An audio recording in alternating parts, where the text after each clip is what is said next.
নমস্কাৰ, আজি মোৰ সন্মুখত আছে মাহিন্দ্ৰা কম্পেক্ট SUV 3XO।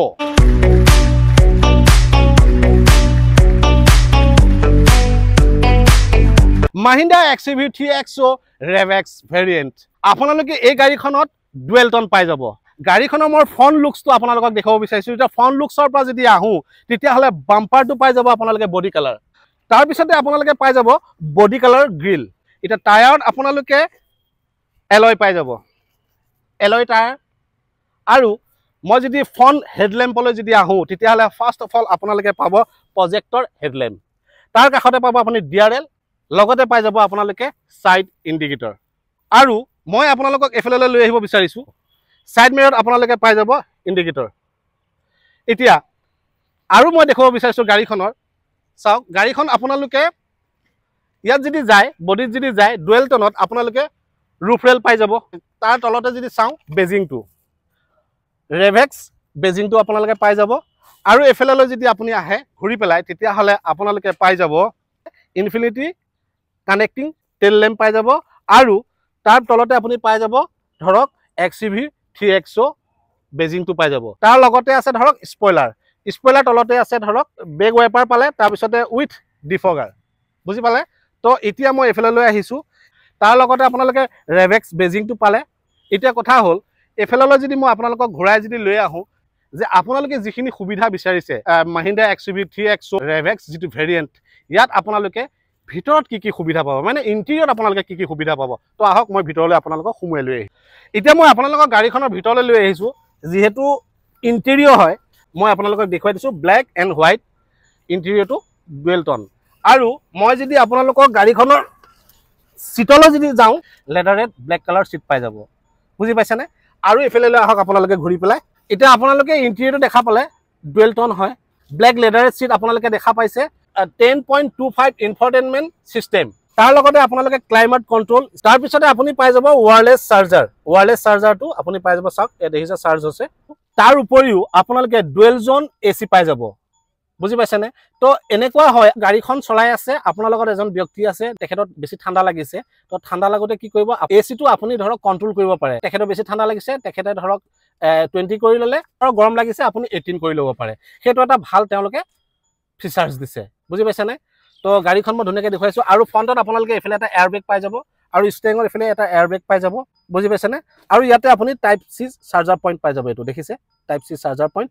আৰু ইয়াতে আপুনি গ্লাছ হোল্ডাৰ দুটা পাই যাব। ইয়াতে এইটো এটা গ্লাছ হোল্ডাৰ। তাৰপিছতে এইটো এটা আমৰেষ্টটোত আপুনি ধৰক আপুনি চাবি কাঠি এনেকৈ ইয়াত আপুনি থ'ব পাৰে।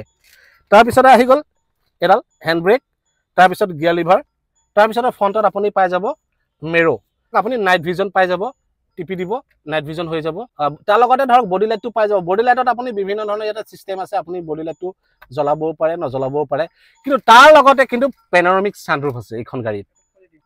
এতিয়া পেনৰমিক ছানৰুফখন খুলিবলৈ হ'লে গাড়ীখন ষ্টাৰ্ট কৰি ল'লে, এনেকৈ ষ্টাৰ্ট কৰি ধৰক আপুনি চুইচটো টিপি দিলে পেনৰমিক ছানৰুফ খুলি গ'ল। এতিয়া আপুনি ষ্টাৰিঙত যদি চাব যদি যায়, সোঁহাতে পাই যাব আপোনালোকে ক্ৰুজ কণ্ট্ৰল, আৰু বাওঁফালে যদি যায় অডিঅ' কণ্ট্ৰল, দেখা পাইছে। আৰু লগতে আপোনালোকে প'জ বটন পাই যাব। গাড়ী মানে চাবিত পকাব নালাগে, আৰু আপুনি ধৰক প'জ বটনত ষ্টাৰ্ট কৰিব পাৰে।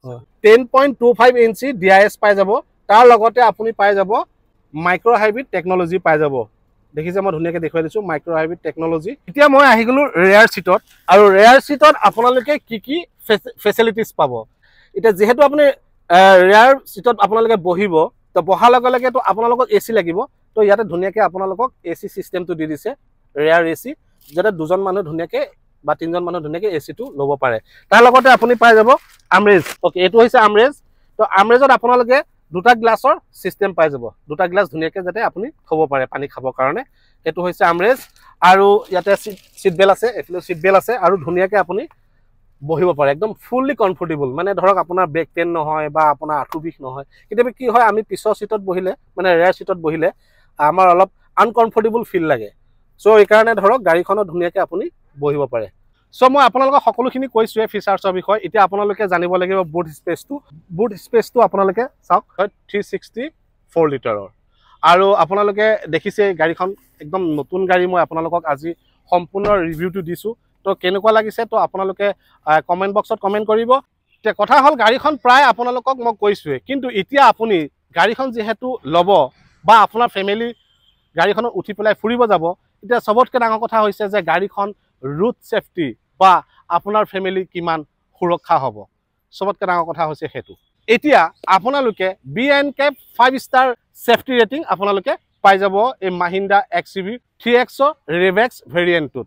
লগতে আপোনালোকে পাই যাব ছটা এয়াৰবেগ, আৰু ছটা এয়াৰবেগ যিখন গাড়ীত থাকিব তো সেইখন গাড়ীয়ে হ'ব ন ছেফটি।